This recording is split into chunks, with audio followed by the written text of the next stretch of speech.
Yeah, go on. Shalom. Shalom. Brothers from GMS London camp. Gonna do a quick in transit. First and foremost, I'm gonna give all praises and glory to Yahweh, Hashem, Yahweh Shai, Hashem, Rakak Dash. Double honors to the apostles and elders of Great Millstone.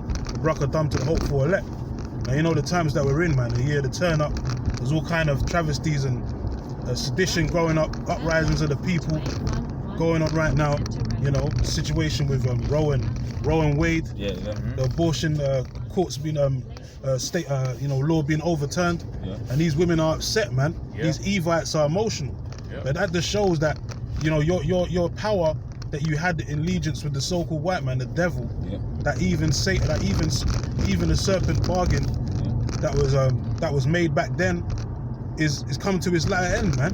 It's the end now, man. It's the end of the so-called white man's rulership, and it's the end of this the so-called pussy worshipping rulership as well, man. This matriarchal worshipping society, man, because that's what we're living in right now. You know, and that what happened yesterday with the overturning of the abortion thing proves that, because right now there's wars ready to break out, civil unrest, more sedition and all that. Outside the Supreme Court, they have to gate it up and stuff. So we're gonna get into it, man. This is the end. This is beautiful. Go ahead. Like I say, you even had it's even to the point where the UN, the EU, the UK, right, a load of major governments have quote condemned that ruling. But wait, I thought you know it's the court of law. So which one would you like first, bro? Ezekiel or second? You get Ezekiel and then jump to the second Ezra. Is Ezekiel 7 and 5? Yeah. Right, so thus saith the Lord, in evil and only in evil, behold, is come. Yeah, and evil means a bad time. And if there be evil done in the city, the Lord have done it. So what happened yesterday with the overturning of the abortion, that was done by Yahweh Hashem Yahweh Shai, man. Because this place is totally wicked. And after that, we'll get 2nd Ezra 15. This place is exceedingly wicked, man, because you got women out here crying to be able to kill their babies. You know, they're in that fuck them kids, fiasco or scenario. They're in that spirit of, you know, they don't even want to tend to their kids no more, man. Like it's just abominable. And that's an abomination in the sight of the Lord, because the Lord is the one that opens and closes the womb. They ain't no free choice over a woman's body. My body, my choice. That's bullshit, man. See how it was body. Your body is just a temporal house for your soul, man. You're owned by Yahweh Hashem Yahweh Shai. That's why the scriptures call the Heavenly Father one of his titles in the book of James, or is it Hebrews? They call him the Father of Spirits, man. You know. So what the hell are you talking about, man? There ain't no freedom of choice, man. My body, my choice. That's bullshit. That's what the white man told you. So that's that do as thou wilt spirit. Right. It says verse 6 says, "An end is come, the end is come. It watcheth for thee. Behold, it is come." Yeah, we're in the end now, man. You see what's going on? There's bare uprisings, mass food shortages. You know, gas prices is skyrocketing. The stock markets, the prices is fluctuating up and down like a damn yo-yo. You know, no one knows whether it's coming or going, because it's just nothing but a fucking, basically a racket, man. It's more like just playing Russian roulette. It's just basically gambling with the markets. That's all it is. And the elites are the ones holding the cards. That's it. I'll go a quick one real quick. It says Isaiah 19 and 2. "And I'll set the Egyptian against the Egyptian. They shall fight everyone against his brother." Yeah, we're in a time now where, you know, people are going to just turn on each other, man. You know, all these races, they're going to start coming and clashing heads. Because even with this abortion situation, they're saying, what's the main place they're saying to go and riot? Outside churches, man. And who's up in them churches predominantly? Jakes. Who holds up the so-called, the pagan religion of Christianity? Jacob, man. You niggas out here, you're the main ones going to them churches every damn Sunday that are called harlot houses and groves, man, in the scriptures. So Esau's basically telling Edomites to go and riot against Jakes, man, in the churches, set fire to their temples and stuff like that, to their churches. So that's straight up race riots, man. That's class riots. That's everything. Just to back your point, off the back of the Roe versus Wade, Joe Biden passed stricter gun control laws off the back of mass shootings as well. And whilst everyone was distracted with the abortion. There you go, man. That's what it's all about. It's all about distractions, man. It's all about theatrics and deception. Because Esau Edom, he's the master of deception, man. So you got to do certain things to distract people from what the main purpose, man. It's called bread and circus. Just like they gave you fucking all these different stupid court cases just to entertain the people with my man Heard and Johnny Depp. That was just a big entertainment scenario. I mean, the bitch was allowed to bring cocaine to the court. Who in their right mind brings cocaine and illegal substance to court, man, and doesn't get arrested?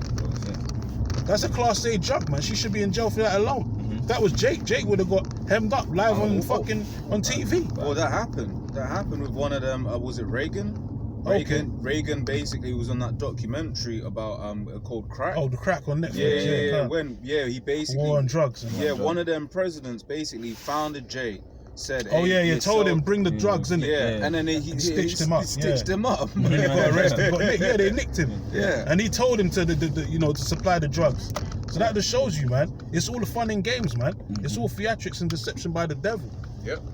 Anyway, the Egyptian versus the Egyptian. That's what's happening right now. Yeah. It's gonna get worse. It's gonna intensify, man. Because Darbu 7, he put up the video about how they was gonna do riots and stuff. They've been told to orchestrate riots. Jane's Revenge. A night of rage. So from last night, they were supposed to be rioting and polluting and shooting. But even if they didn't do it last night, it's gonna happen. Because Esau's got their Second Amendment rights ready to, take it down, man. Go ahead. And so it says, and they shall fight everyone against his brother, and everyone against his neighbor, city against city, and kingdom against kingdom. Yeah, so that means we're in a time of the calamities, man. Time of stress, time of war, man. This ain't the time of peace and love. It says that the love of many shall wax cold in the last days, man. We're in that time right now. So what mindset are we supposed to be in, man? Are we supposed to be in the spirit of mirth, like the rest of these people out here, want to go carnival and all that, Bacchus and all these things, celebrate the folly of the world, when all hell's literally about to break loose before you, man? You don't even know whether you're going to be able to afford a pint of milk and a loaf of bread at the same price next week with the things that are going on. Things are so erratic and unstable. You don't know, inflation, hyperinflation is just gonna happen within a few minutes, man. Yeah, if I can back your point. You got Sri Lanka right now are doing a 4-day week because they're getting all of the workers that will typically even work office jobs to do farming to basically get the country ready for a nationwide famine, because their currency's failing, and also they're doing that to reserve fuel so there's no public transport or cars running. And they're saying, like, hey, with everyone, all of these different institutions, like right now brothers are going to start out the camp a little later because there's no trains running because of strikes. Exactly. And all of these different unions, from the school teachers to the Royal Mail to the pilots, they're demanding higher pay. But if Boris Johnson gives them the higher pay that they want, temporarily it will be a fix, but then what will happen is that it's going to fuck the inflation up even more, because then you're going to have more money in the system and a lot more people earning money. So essentially what's happening in Sri Lanka, hyperinflation, like what brothers are speaking about, is inevitable. The system is so fucked that you either sit back or do nothing, or increase people's ease temporarily, and then eventually everything's going to come crumbling down anyway. You just made a point about the tube strikes. Yeah. Like right now, brothers, you can't even travel on the London transport because they're doing strikes every fucking other week, man. Yeah. And it's gonna get worse. Now they're saying airports and air staff are gonna start striking. Different industries, they're gonna start striking as well. NHS. All of these industries are gonna be doing a lot of strikes now because everyone's fed up, man. Why? Because the wicked is ruling. Proverbs 29:1 tells you when the wicked bear fruit, the people are mourning. People are in a mournful state right now. Because everything in this life is just is basically weight bearing to the spirit, man. It's just a bare vexation of the spirit, like the scripture says in Ecclesiastes, man. Everything under the sun is a vexation of spirit, man. You got something? Let me grab this. I had this open. Because he had said, he basically said, shall we then make mirth, right? It says Ezekiel 21:9, right? It says, son of man, prophesy and say, thus saith the Lord, Yahweh, say, a sword is sharpened and also furbished. It is sharpened to make a sore slaughter, it is furbished that it may glitter. Should we then make mirth? Yeah, man. With the things that are coming down the pike, Esau's got all these kind of technology ready to release on the people. He's got, He's got robot dogs and shit now. Yeah. He's got fleets of them. Like, he's ready to release all this kind of technology and weaponry, super soldiers and super technology on the people to amass you to accept his new world order, man. Because he's doing it by the. That's why it says in Revelation 13 that a lot of people are gonna get slain. They don't get down with the get down, man. Because he's basically doesn't care who gets put out in the way. He wants his new world order, man. So he's gonna cause as many calamities as possible, man. Order ab chaos, so he can come with the order. That's why they got bare. They said they're gonna have bare riot police and martial law type troops out in the, around the Supreme Court areas and stuff like that, patrolling the streets, because he wants there to be chaos, man. He needs there to be chaos, so he can bring forth that order. If I can say, it's beautiful as well, because these baby killing bitches are actually going to end up being called a terrorist, because one of the things that I read is they were basically expecting terrorists like extremism. They use the word extremism. They're going to start, expecting pro-abortion type extremism, which you're going to get some from both sides, right? So what does Esau do? You support a certain agenda, he will label a sticker on you, man. Yeah, well, it's funny you say that, because even though it's not America, it's Norway, but it's gonna go over there. The alphabet people just had a mass killing, a mass shooting with what they called a radicalized Islam follower, and that's gonna